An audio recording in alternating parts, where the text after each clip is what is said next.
This is Andrew Twidwell, owner of ABT Plumbing, Electric, Heat and Air. Once again with the show You Got This. It's a show of DIY do's and don'ts.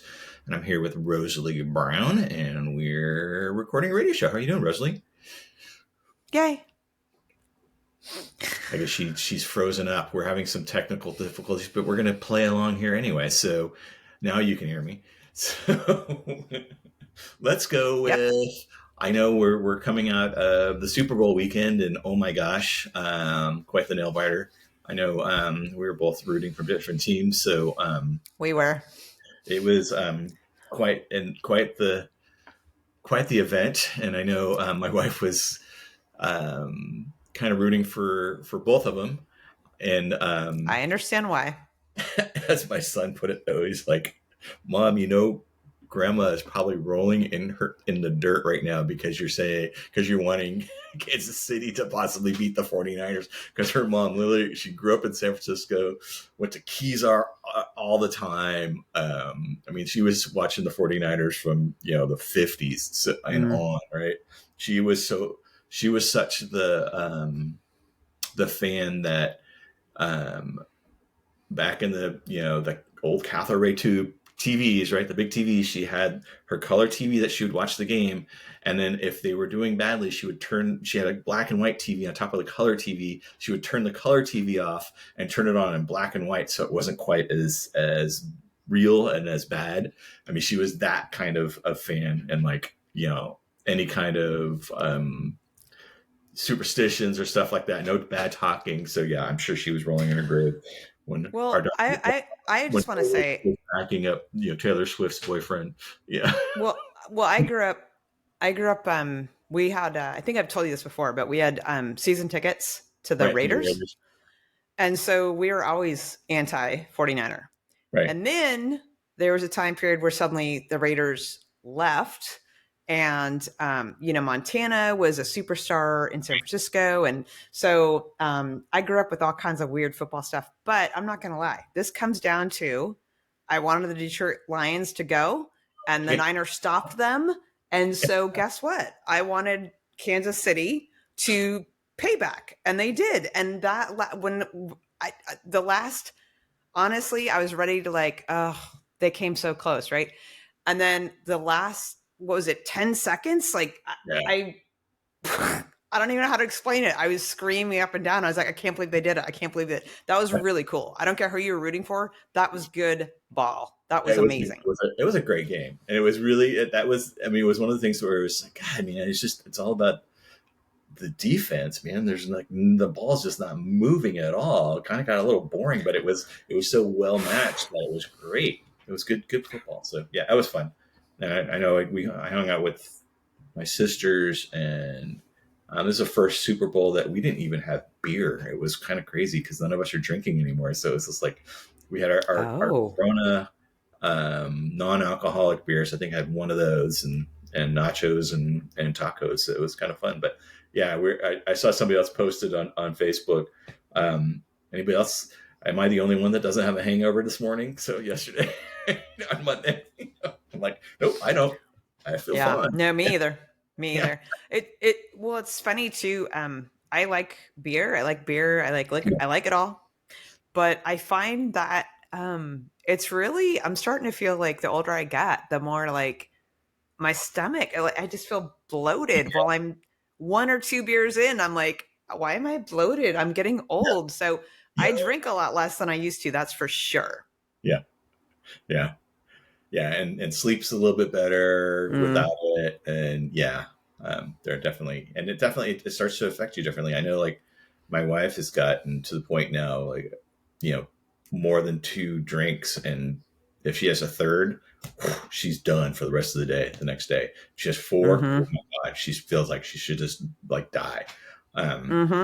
We just went away for our kind of pseudo anniversary this weekend, and up to St. Helena, and we were drinking a little bit, but still watching it, but still, like, even just like 2 glasses of wine or whatever, or 2 beers, you're like, wow, I can feel this tonight. Well, I, you know what? That makes perfect sense. Why I didn't hear from you on Friday, and I apologize. I was texting you going, hey, do this, do that. And I'm like, oh, anniversary trip. Okay, I'll apologize. Yeah, it's one of those weird anniversaries too. Is it's our 35th year of basically being together, or basically roommates. Because we were in college, and I basically moved into her apartment because she had a nicer place than I did. Because I was still kind of living at home, but no one was at my house anymore. I was living in the basement, and my mom rented the upstairs. But in any event, yeah. So it was a weird one. But yeah, I mean, it took us 6 years before we actually got married. So, Well, it but seems still, like it stuck. So, I mean, yeah. congrats. 35 years, 1989. I was just watching, I can't remember, I was watching something on YouTube, and they had a show from 1989, that was airing in 1989. I'm like, oh my gosh. Yep. So when I graduated high school. Wow. Yeah. Yeah. That's gross. It's Stop talking crazy. about these things. Right. Ugh. Oh my Yeah. And we God. were just talking earlier because I had my new hearing aids because I'm that old, and how we were getting feedback because I've got Bluetooth on it, and it was coming onto the computer. So I'm that old now. Glasses and hearing aids. Yeah, getting old's hard. You can't It drink as much, is. can't hear, can't see. But now you have Aches an and pains. excuse. You have an excuse for all your problems now. You're old. Yeah, exactly. But I was thinking about, like, why is my hearing so bad? Oh yeah, construction. And I do remember Concerts. concerts. I remember going to see Motorhead at the Warfield on Market Oh, Street. yeah. And Wow. I think I lasted maybe, like, I didn't even last the first set, and I was probably like 16 years old or something. I went there by myself because none of my friends could afford the tickets, and I just went, and I put toilet paper in my ears because it hurt so bad, and I finally just had to leave. And I'm sure that Wow. just ruined it. Yeah, When you say things like that, I don't think about the noise. I think about how tickets used to be $16, yeah, $12, yeah. I don't even know if it was that much. I mean, that was that probably was $8. yeah, that was in 82, 83. So Oh yeah, God, that hurts. yeah. They were probably That it's probably hurts. $6 or $7. Yeah.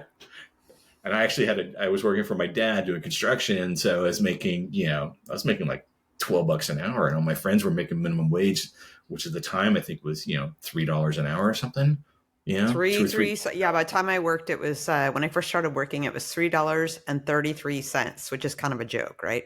Yeah. Um, and then I think when I really hit the big time, I got a job making like $7.75 an hour, and I felt like I was rich, you know. Right. And then it's minimum wage stayed there for a million years, and I was like, wow. But anyway, that's another topic. We got to get into the show. Yeah. We digress. So yeah. So the show today is, we thought we'd talk about, our producer, our lovely producer over there, Rosie, came up with a good topic of well water and how to maintain a well. Because I know a lot of people in Nevada and Placer County have wells, and especially a lot of those people that just moved to the area don't know what to do about a well and how it works and what do you have to do to maintain it and all this stuff. So yeah, I think it's a timely topic, and especially during this rainy time of the year, wells kind of change depending on how deep it is. The aquifers change, and I know some customers and some friends whose well water drastically changes. Like it all of a sudden gets cloudy, and turbidity goes up, and yeah. So there's some things. So we'll kind of go over a few of the high level stuff, the easy stuff. So one of the main things is do a regular visual inspection. It's amazing what you can catch by just going out there and looking at it. So on a regular, on a quarterly basis, really, you should be going out there and checking your well, at least once a year, but I recommend quarterly because things happen and you won't even notice it until it could be too late. Look for signs of wear and tear, particularly like leaks, um, any kind of damage to the How would casing. you how would you know about a leak though? Like I'm envisioning looking at your well, I just am picturing looking down this dark tunnel. How would you know? So you're not going to be looking in the well itself. So part of the well system is the well pump, which is at the bottom of the well itself on a big pipe, right? And it's either poly, or it's steel pipe, galvanized pipe, depending how deep your well is. Most of our wells in Nevada and Placer County are pretty deep. They're in the 100 to 300 foot range, right? So they're Oh, pretty, okay. they're pretty far down there. It's not like in the east where you can go down 10, 20 feet and you got a well. You can hand dig Okay. them. So we don't really, if you can see your well, there's an issue. If you can see down there, there's an issue because Okay. you have potential for contamination, right? You want to make There's a sure that body in there. Okay. Got it. you want to make sure the casing, the top of it is intact, right? Yep. Okay. So, but what you do have you have this well pump that pumps the water up. Well, that's a good idea. So let's talk about the functions, the way a Yeah. well actually works. So what we have is you have a well pump that's at the bottom of the well. You've got a pressure tank and you have a pressure switch. So what happens is you've got this vessel. It's this big, typically blue, sometimes tan, but most of them lately have been painted blue. And it's about 80 gallons. It's a fairly large volume of space, right? And that sits above the ground. Inside of the tank is a balloon or a bladder.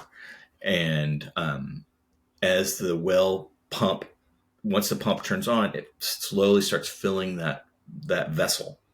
And since it has a balloon in it, air compresses and water doesn't. So it starts to compress that air bubble, that balloon, and then that puts force on the water, which increases the pressure of the water. So typically so once the pressure switch is satisfied, it turns the well off. We're typically talking in the 40 to 60 psi range. So the pressure switch will come on at 40 psi or below 40 psi, and then it will slowly build that head, fill that vessel up till it reaches 60 psi and then shuts off. And then as you decrease the water, it decreases the pressure inside the vessel, and then the pressure switch turns on and cycles back. So that's basically how a well works. So you've got all this plumbing on the outside of the well itself that does a lot of the work, right? So the well head or the well pump is just pumping water up, and then the pressure switch is what's actually turning that pump on and off. And that pressure switch is is touching the water essentially. It's got its own little rubber diaphragm and little switch on it, and that will it can leak. You've also have the pressure vessel, which they go bad. They can also leak. The bladder inside of there, if your well is cycling a bunch, if it's turning on and off often, it's probably a sign of a bad pressure vessel. The bladder wears out. It's this rubber, it's this balloon essentially. It gets a leak. One way you can kind of figure that out is on top of the pressure vessel, there's a tire gauge or tire valve, a subfall tire valve. If you push that little needle like you were to let air out of a tire, the same sort of thing, and water comes out of there, you got a problem because there shouldn't be any water inside that balloon. So anyway, but that's one of the things you can kind of check, but that's more like if you're having a problem. I don't touch that unless you feel like it's cycling and you feel like there's an issue. So the regular inspections is checking around, checking the pressure vessel, checking all the piping around it, making sure that the pressure gauge, there's also a gauge on there that tells you what the pressures are. You want to make sure that that's still intact, because I've seen a lot of those that get busted, and then it's a diagnostic tool that should work. It should be intact. Take a look at the pressure switch. You don't necessarily, if you're comfortable with electricity, you can take the pressure switch cover off and just make sure there's no rodents or wasps or anything that are inside of there. I've been called out many times because of a failed system, and all it is a rodent a mouse climbed inside the pressure switch and got electrocuted and fried, or a lizard or wasps get in there a lot of times. Paper wasps get in there a lot of times. Those sort of things, they'll mess your pressure switch up and you won't have pressure. Yeah. So if you open it up and make sure that it's clean, you're good. Okay. So check the surrounding areas. Also check the surrounding areas of the well for potential sources of contamination. So remember, you're pulling water out of the ground. The water literally lands on the ground from rain and then goes through the strata of soil and rock and works its way down to the aquifer, or to where the water is stored, where you're pulling water out. You don't want to be storing, open containers of pesticides around your well. You want to be any kind of oil or anything like that. You don't want to have any of that kind of stuff around your well, right? And store that on the other side, as far away from your well as possible. It is an aquifer, so anything in your property or even your neighbor's property has the potential for contaminating it. Okay. Test your water. So ABT can come out and do a aesthetic test. We're going to check for hardness. We're going to check for manganese. We're going to check for iron, those sort of things. So it's more of an aesthetic thing, nothing that's going to hurt you. If you want, it's good to do a. When you say aesthetics, are you saying that you'd want? So when I think of my drinking water or water I'm going to bathe in, I want to see it be clear, right? Clear indicates visually, right? So you're talking aesthetics, like nothing. I don't know. You're not talking about anything that's detrimental to me. It's just the aesthetics of the water. Right. It's there, everything has a potential for hurting you, right? Like too much iron can hurt you, right?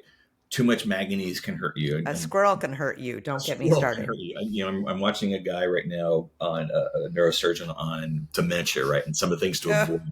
And that's so getting fun. that age, right, because I don't want to, I want to avoid dementia at all costs.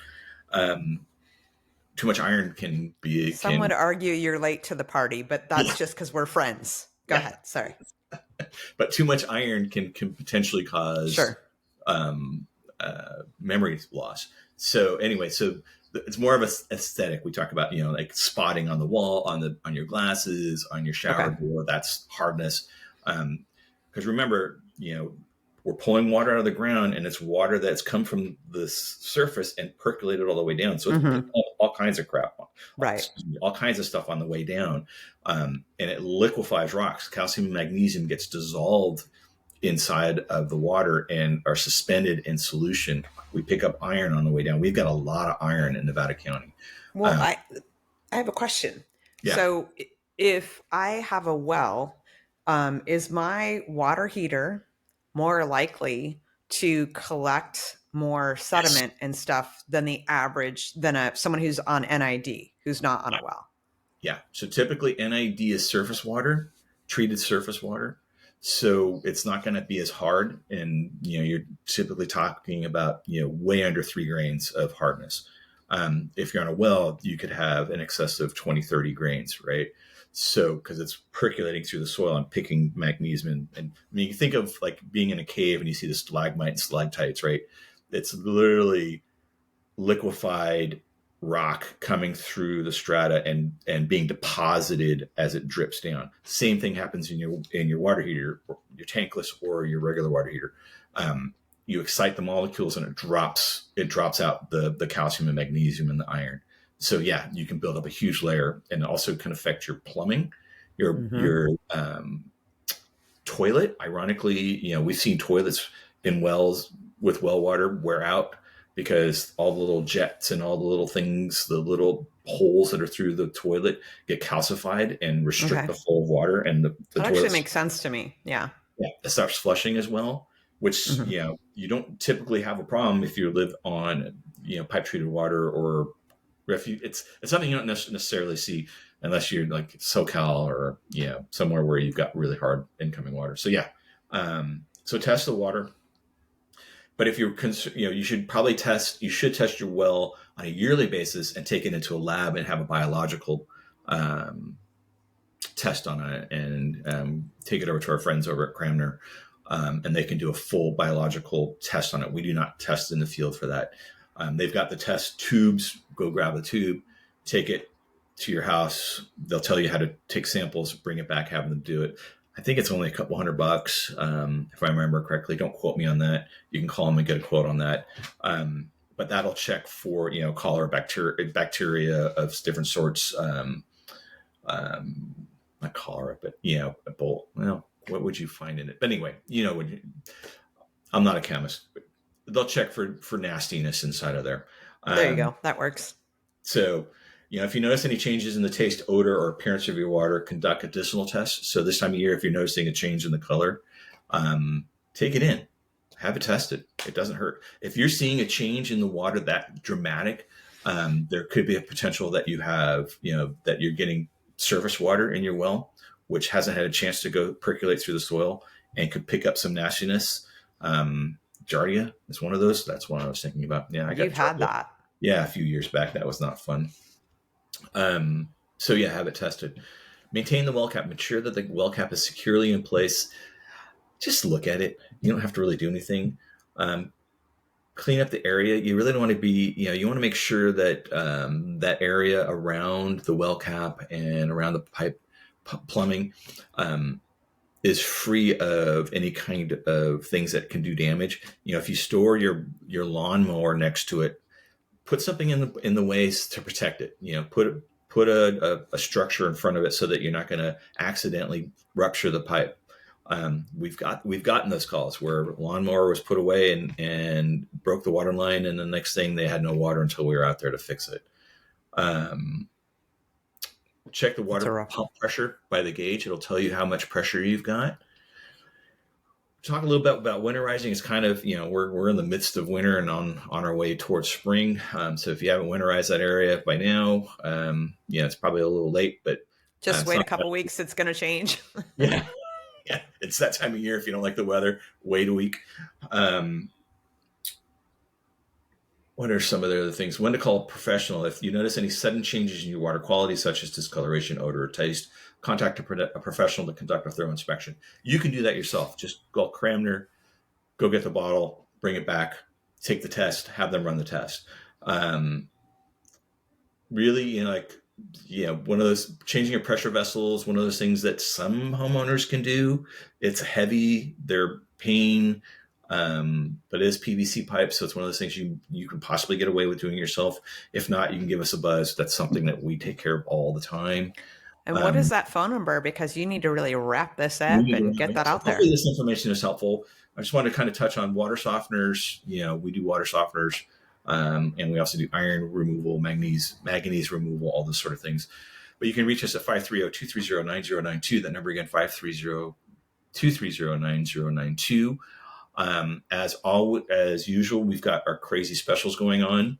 We've got the $49 plumbing, whole house plumbing and safety inspection and water heater flush. We'll also take a look at your well. We normally charge $79 to do a diagnostic. Have us come out on a $49 inspection and flush your water heater, and we'll check your well and make sure all this stuff is working.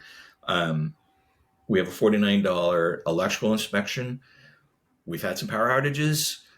We got a lot of older houses in our area. Take advantage of that. $49 will come out and make sure everything's working the way it should and safely, so that you don't have to worry about further power outages or heaven forbid, fire. You can also reach us for an HVAC tune-up and safety inspection. We come out and do a thorough 12-point inspection of your furnace and your air conditioner, make sure it's working the way it's supposed to, and that you'll extend the life of your system. Every manufacturer, literally every manufacturer recommends at least a yearly inspection of your equipment to maintain it. Just like you take your car in every 3,000, 6,000, 10,000 miles for an oil change. It's something you want to do. And then lastly, we have the $97 drain cleaning special, where it gets any drain with an accessible clean out in a home residence.